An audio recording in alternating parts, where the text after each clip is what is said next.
everybody. It's Joye Runfola with the Unchained Supply Chain podcast and sponsored by Verison. And I have with me a very special guest today, Mr. Tony Kraft, and he works for Air Liquide. And he'll be joining us today so that we can talk about all the fun stuff that goes with supply chain in terms of supplier management, relationship management, and the dreaded word gifts. True. Very true. So, hey, thank you for coming. Yeah, it's a pleasure being here, Joy. Thank you. You've got a long time in supply chain. I do. I'm going over 30 years in August doing supply chain, many different industries and companies. Yeah. I think you started in retail, right? I did. I started in retail, which is kind of a hybrid procurement, supply chain, plus the actual marketing and selling. So I did that for a few years. And then I did healthcare for a while. I was in oil and gas for a while. And now I'm very happy to be at Air Liquide. It's a great company to be at. Amen. Yes. That's good. One of the things that's stressed within the industry, any supply chain industry, is the gifts policy, but Correct. As well as, the supplier relationship management. And, we have to do certain things within it. And oil and gas, that too. Sure. That's famous for, having a lot of high spending business development people and spending money on companies to get them to buy their products and stuff like that. I've heard of hunting trips. I've heard of all kinds of things.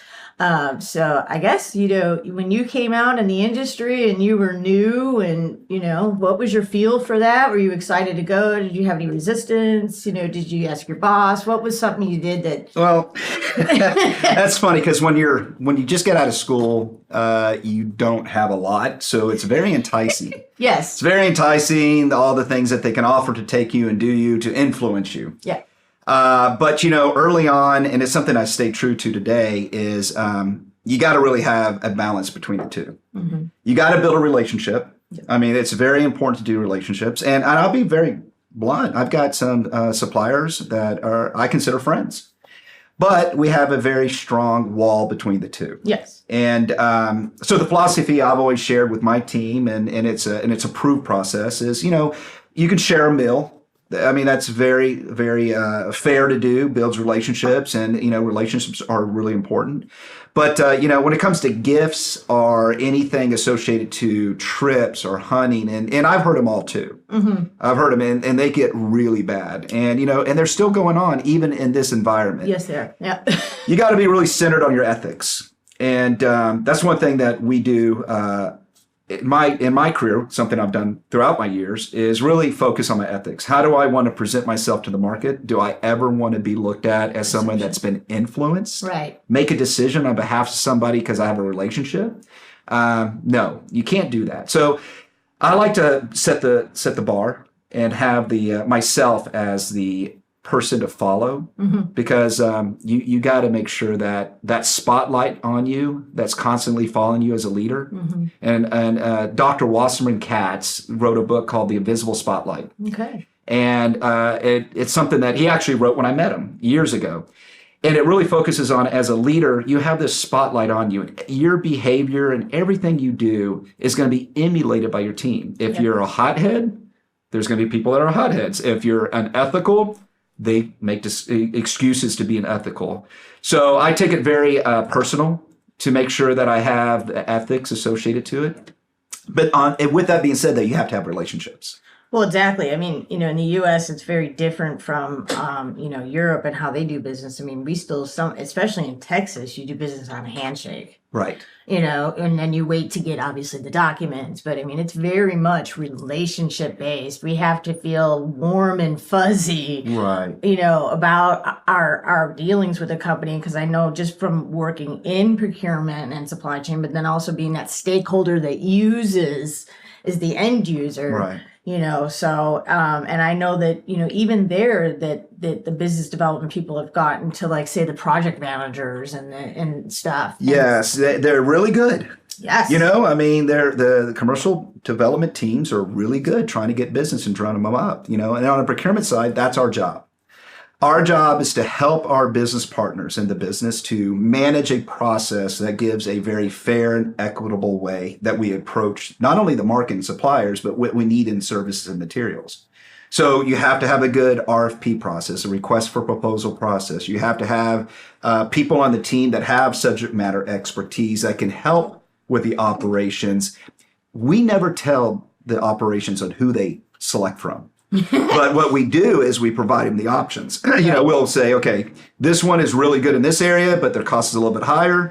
This one's a little bit not as expertise, but the cost is lower. And we'll give that complete blanket look at it. And then we help the operations choose in the sense of we give them those options. And I think that's the most important thing procurement does is provide these options to the business so they can make good decisions on what they have to do because they have to operate. Right, and that way they're not influenced unnecessarily by. Right. I mean, we all know that you're not supposed to accept anything while you're in the middle of an RFP. Absolutely not. And so, but it's been, there comes that situation where you have a supplier that you have an RFP with, but they're also performing on another project actively.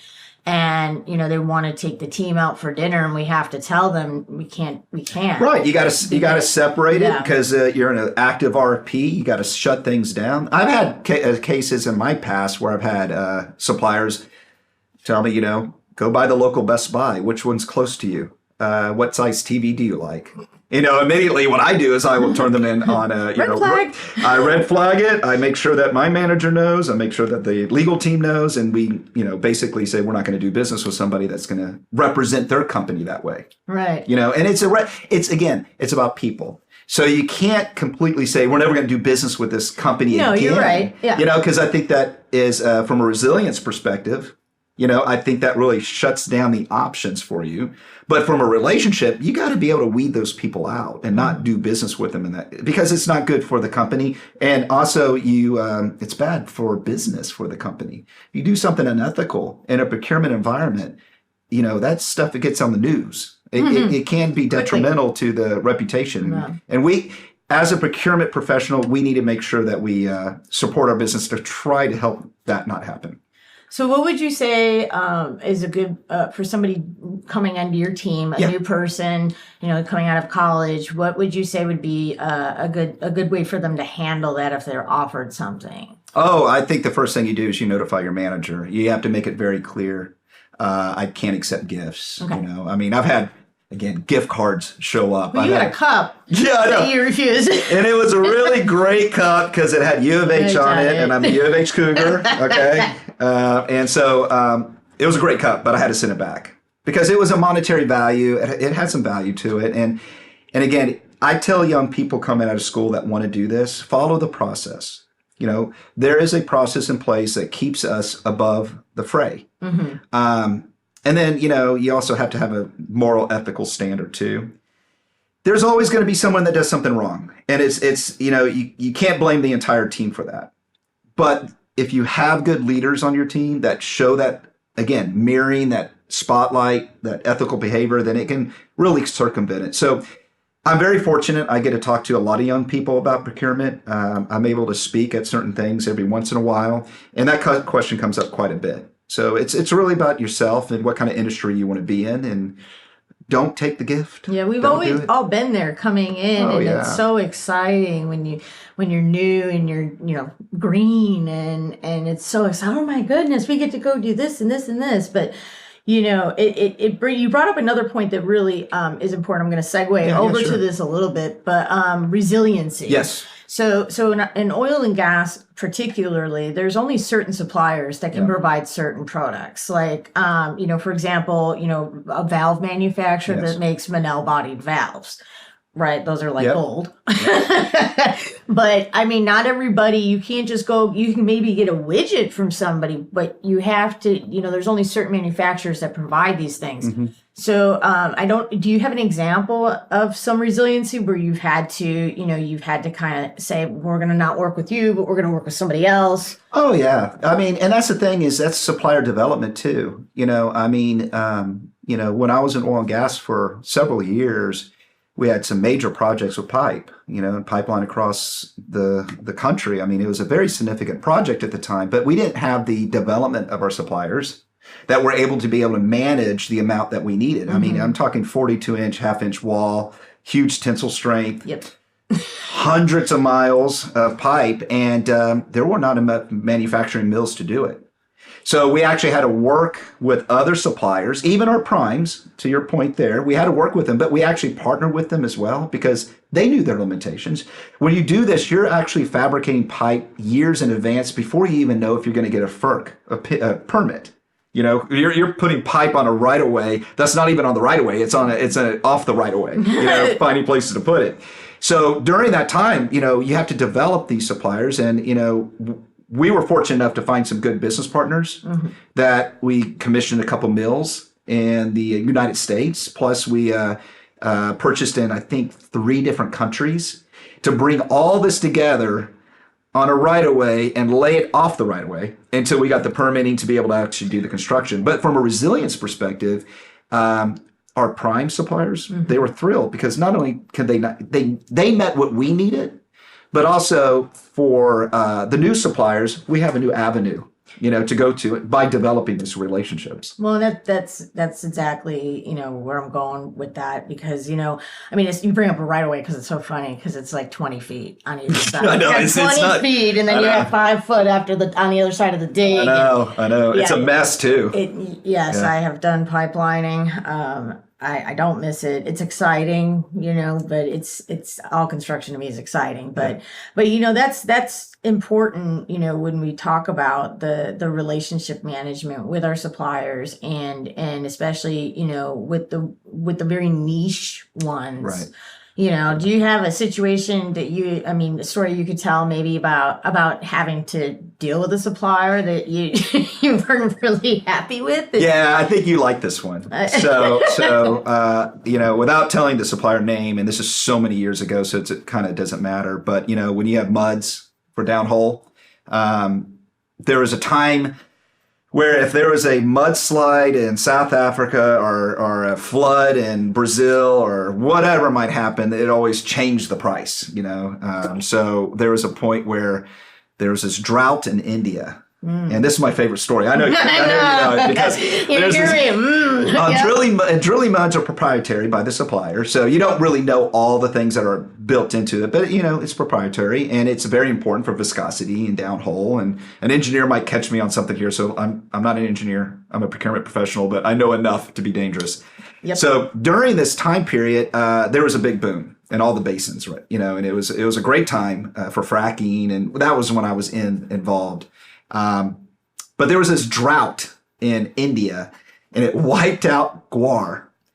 And I was like, the supplier came in and said, hey, listen, we're going to have to take up your muds up about 15%. And I said, that's incredibly high. What are you talking about? And, you know, they say, well, there's this drought in India and guar gum is one of our big things that we put in our muds and blah, blah, blah, and blah, blah, blah.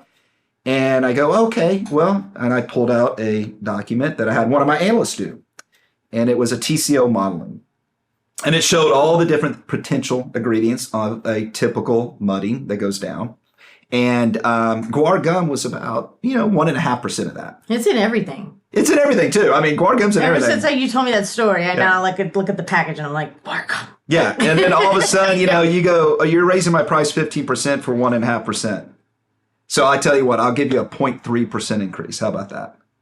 So I guess the moral of that story is you get difficult situations, but one thing I tell my team and one thing that you can never do enough of is your research and your preparation for a negotiation or even working with your existing suppliers.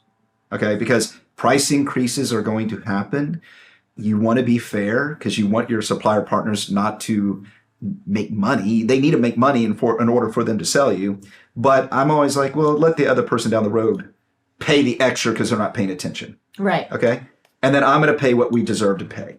And that way it protects the business. It drives profitability and hopefully it helps the operations be more successful in their, P&L. Exactly. I can remember situations where, especially during the pandemic, with containers. Oh my gosh. I mean, we were in a situation where the carriers on the big transport side, it's all relationship based because you spend 2 years working on a shipping plan. Yes. But these container carriers, it was very, it's a transactional. Yeah, very transactional. If you're not Target, you're not Walmart, you're not. And also, Michelin. where are the containers? If Right. everything shuts down, they're sitting over in China or India or wherever else. They're not moving. Right. So you can have a container shortage. Yeah, well, there's that. Yeah. There was that. There was that. Yeah. There was that. But we saw our prices skyrocket overnight. And I know that's something that,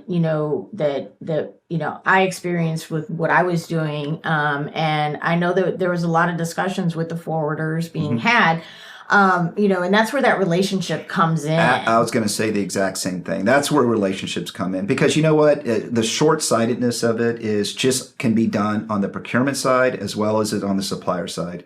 If you're short-sighted, always wanted the lowest cost and always beating up your supplier for the lowest cost, you're short-sighted, because eventually the margin's not going to be good for them to do business with you. Exactly. And then that resilience question. But on the other side, and we see it a lot, especially in boom and bust, in my time in oil and gas and other times in other areas, and even in my existing capacity, there might be a movement in the indexes, and all of a sudden your price goes up 10%. And I'm not an engineer, but I'm dangerous enough to know enough about this job. And when you go down index bases, or you go down fuel bases, and you go down steel bases, these things have been placed 6-9 months ago on the commodity markets. So the price does not shoot up day one when you hear an increase. It does not shoot up that day. It's going to shoot up 6 months from now. So if you're paying for something today, you're not going to have to pay that uptake until later. Now, if they're trying to brace themselves for that, be honest as a supplier, saying we're seeing this coming and this is going to happen. And again, that goes back to the very beginning of our conversation around supplier relationship. Yeah. Right? If you have a good relationship, you're having honest discussions. That's exactly right. And that brings up another a good one right there. Honest discussions with suppliers. I mean, because a lot of times, you get some of these business development people that'll promise you the world, and then their people can't deliver because they either don't have the staff, they're not staffed properly. I mean, I've seen that a lot, over the course of my career, and I'm sure you have as well. Yeah, and on the contracting side, in the U.S. right now, the last thing I heard is that we need 30,000 welders. We are suffering with welding right now, just welders. So when you have a construction company or somebody come in saying, I can do all this work for you, and, you can easily ask them, okay, great. How do you demob and mob to the location if you don't have a office there, if you don't do that? And how are you going to get the talent? What am I going to be paying for in your per diem and hoteling and everything else? Is it a man camp? What's going on? Yeah, so that's the questions you got to be able to be prepared to ask. And this is not something that off right at the beginning of your job. So my responsibility and my team's responsibility is to train the new people coming into procurement to be able to have these conversations, to have a career. When I started years ago, I was in retail, so it didn't really match to the traditional procurement, but I didn't like the term procurement. I did not like it. I changed everything to supply chain management, and they were like, why are you doing that? I know it's not necessarily supply chain management, because when I started, I saw people that were more concerned about when their lunch is and who they're going to have lunch with. I had one person that scheduled every single day on their lunch. Yeah. It was people that got bored in their job that they were doing. And they're like, well, what do you want to do? I don't know. I'll try procurement. I had this one person that had on his business card, senior procurement engineer specialist. And I never forget, I said, what are you engineering? It was brand new at this company. I said, what are you engineering? Nothing. I go, well, why do you have engineer on there? Because I'm an engineer. I go, take that off. You're not an engineer now. You need to embrace what you're doing. So it's not a fallback job anymore. Yeah. And that's why I get a thrill talking to students, is because now in supply chain management or procurement, or however you want to say it, the growth and the talent and the kids coming into this as a profession. And I think it's really the last profession in shared services that has tremendous growth potential. And that's a good point. As we deal with the incoming generation, right, and procurement or supply chain management. I like supply chain management. I like supply chain management too. I like it because it's just that. I just remember this guy is back when he would take a smoke break every day and he would be worried about who's buying him lunch. And then finally, he didn't last long with me, by the way. Well, I kind of, I've been on past lives, way past lives, and I was at a facility upgrading something, and the guy had a supplier every day. Yeah, showing up and doing that. But, and you know what's sad, Joy? It's still going on. Especially here in Texas. And I know it's still going on. Right.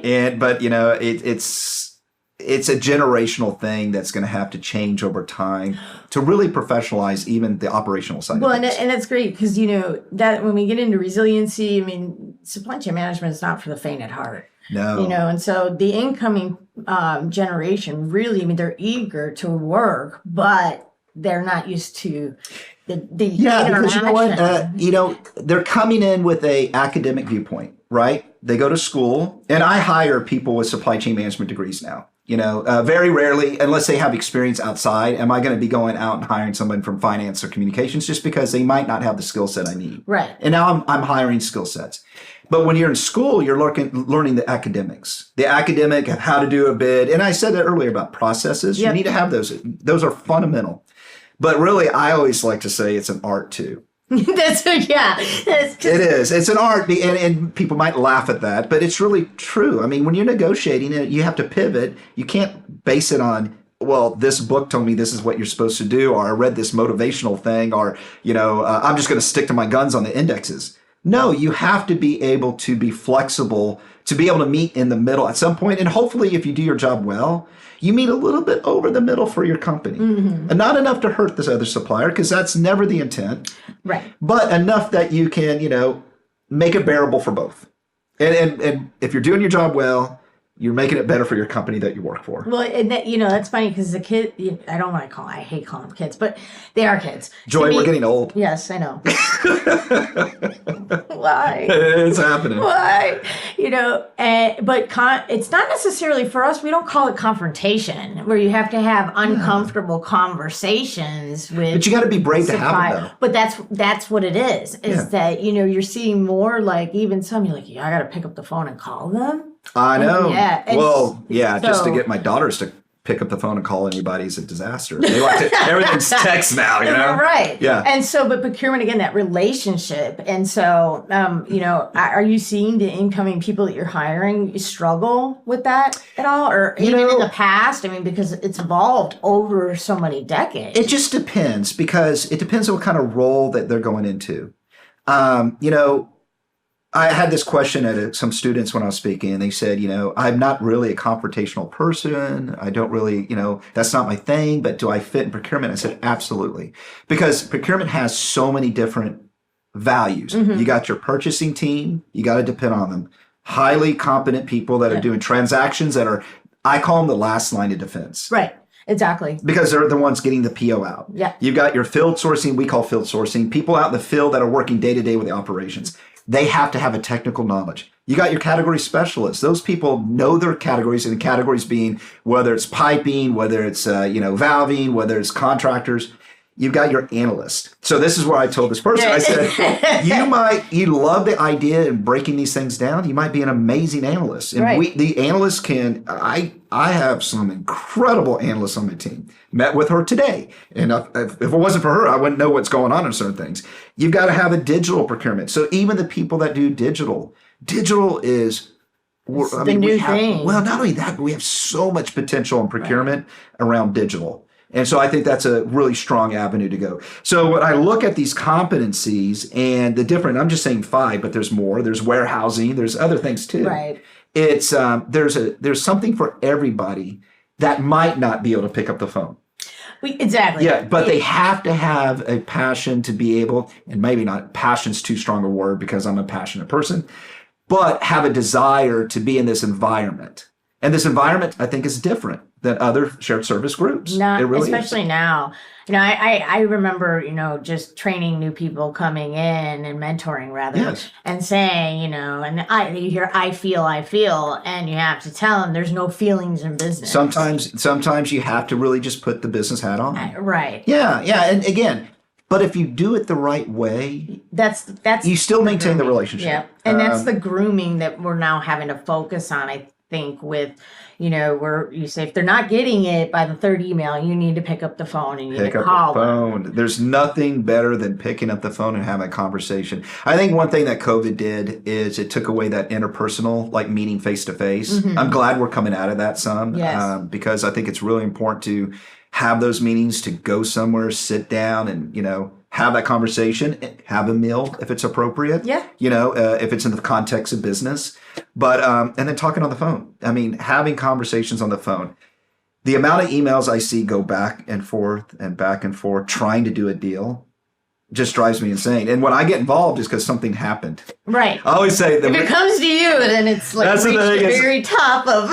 I always tell them, be careful when it comes to me, because somebody's mad. If it comes to me, I'm gonna get involved. And you might not like that, because I'm gonna know everything we need to know to get the deal done. And the good thing about that is we have a trust to be able to do that. Escalation's important. And that's good. I mean, because that's important too, is showing your people that that's what a leader does. Is that they'll fight for their people. Absolutely. And they're gonna, you're here. It's your flock, I guess you could say. Yeah. And you're gonna make sure your people are well taken care of in terms of you fighting for them and leading them down the right because way. End of the day, we're there to support the business. Yeah. We're there to support operations. We're there to bring them value. We are not the enemy.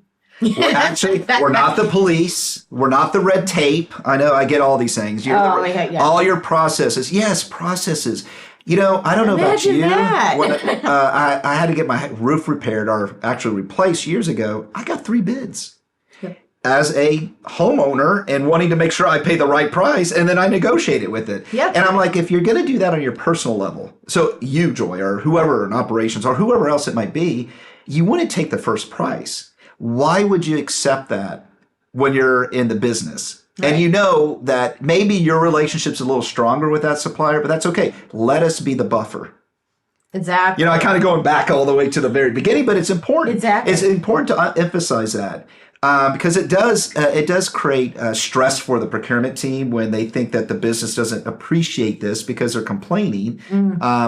Just like in supplier qualification, I think those folks that have to do that get beat over the head way too much. Just because all they're doing is we want safe and reliable suppliers on our sites, and that means sometimes you got to validate them. You got to go through a process to get them validated, and it can get. Especially with contractors. And especially contractors. Like if you have that big F word fatality on your record, it's almost, you can't do anything for 3 years. You need to hold harmless. You need to let it, certificate of insurance. You need to make sure that people coming on are safe. But that's where, as a leader, my job is to get involved and kind of educate the ones that might be the biggest resistors and just say, hey, listen, we're doing this for you. We're doing this for the business. If you take it as personal, you personally are being held up because procurement is going through something, would you do that if someone was working on your roof? No. So I always go back to that. If you hired somebody off the street, they weren't bonded, they didn't have a certificate of insurance and hold harmless, and they fell off your home and hurt themselves, you know who's going to pay for it? You are. Through your homeowner's insurance. Yeah. And your premium is going to go up. The difference is in a company, if they fall off the roof, they're going to sue the company unless we've done our job to help you mitigate that. Because we're a cost center in the sense we cost money. Our job is to bring efficiencies back. We don't run a P&L. The business run a P&L.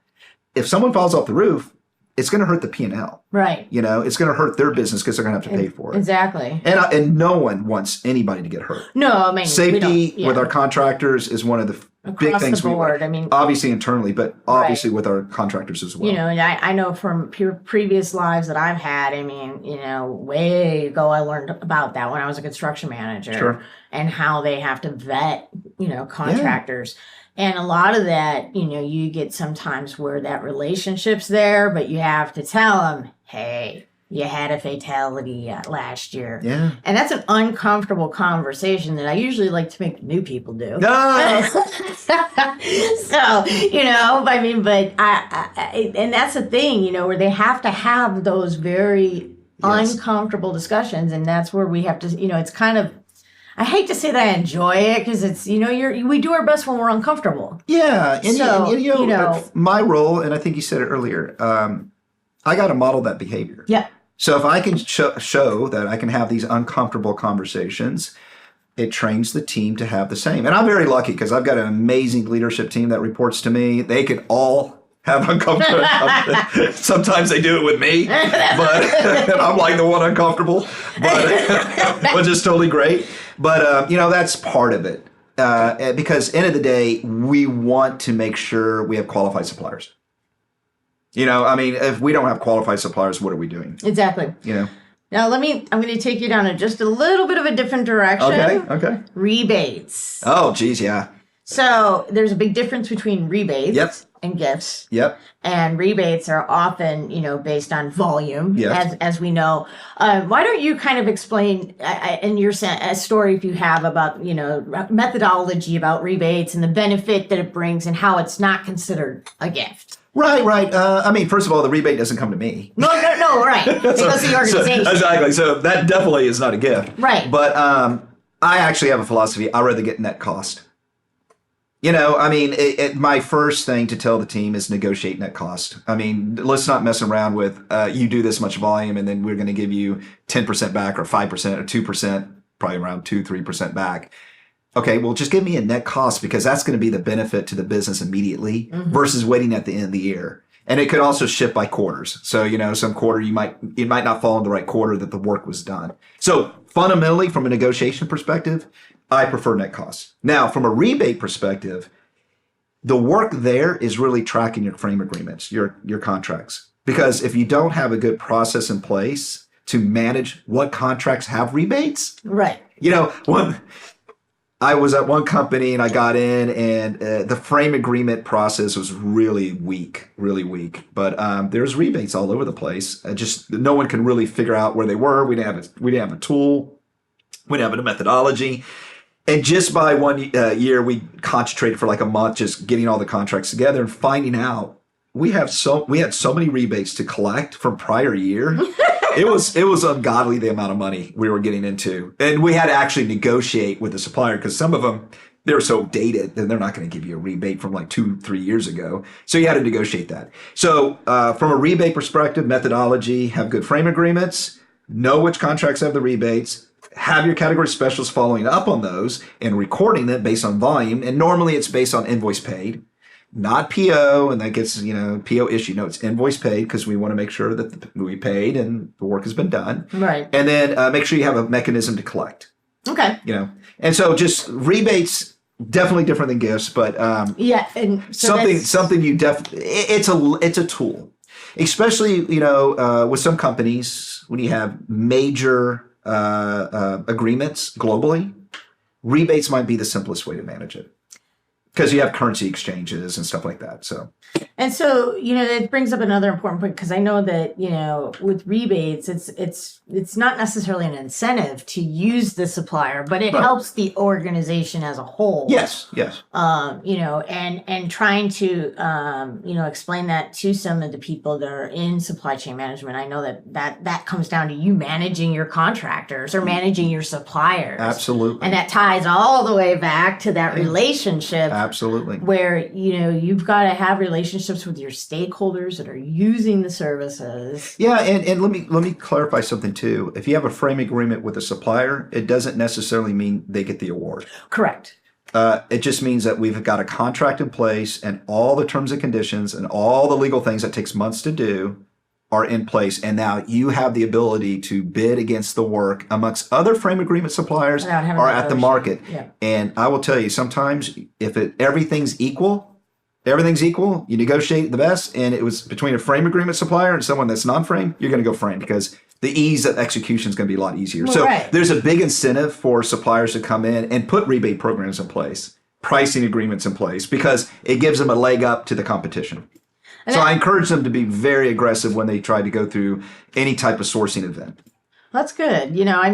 And stakeholder management is really, really, we're about out of time, but I really do want to cover this because it's so important, knowing your stakeholders and that other part of that relationship management, not with just suppliers, but the people that their suppliers are servicing. Yeah. And do you have, real quick, maybe a story that you encountered with dealing with a stakeholder, or you were a stakeholder? No, I would say a lot of my job is stakeholder management. Mm-hmm. Interacting with the senior leaders, explaining the vision of what we're trying to accomplish on their behalf, getting buy-in, why we need to hire people to do certain tasks.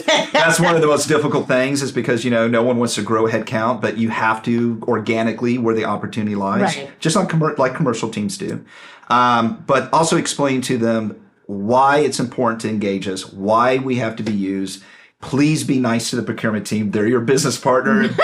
Don't make them feel awful for actually trying to do their job. And I think it's a maturity level in each business you work with. Some are amazing, and the first thing they do is like, I need something, calling procurement. Then there's the other ones like, I'm going to do it around the way and then spend a month doing something, and then we find out we have to go out to bid, and then they wasted a month. So, with stakeholder management, main thing, pick up the phone and contact your procurement team. Just get them a lay of the land of what you need.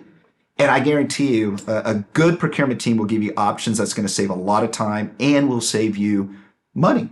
That's the goal, right? Save you money that you might be wasting. And that's a good point too as well, because the eagerness of your team, not specifically your team, but in supply chain management, to get those stakeholders, to engage, to find them, because in some organizations it's very difficult. Roadshows. I'm a big believer in roadshows. Go out in the field and get people educated on what we do. So we spend a lot of time, we measure that. It's one of our KPIs. How many roadshows do we do? And I have a pretty expansive scope in the Americas. So we have it in English, we have it in Spanish, we have it in Portuguese, and it's all the same material because we have a philosophy, one way to work. So when I'm talking to somebody in Buenos Aires and Montreal, we're all in the same methodology, one way to work. Okay. And the roadshows help with stakeholder engagement. And that's awesome, because what better way than to deliver the hard work that the team has done and also engage with stakeholders to say, well, maybe we left that part out. We need to make sure we get that in for the next one. Absolutely. Well, Tony, we're about out of time. I knew it'd go quick, Joy. I know we could talk forever. But special thanks to Verison for sponsoring us today, and thank you, Tony, for coming in and sitting down and talking wonderful procurement with me, supply chain management. There you go. Right. So it was a pleasure, Joy. Anytime. Thanks for listening to OGGN, the world's largest and most listened to podcast network for the oil and energy industry. If you like this show, leave us a review and then go to OGGN.com to learn about all our other shows. And don't forget to sign up for our weekly newsletter. This show has been a production of the Oil and Gas Global Network.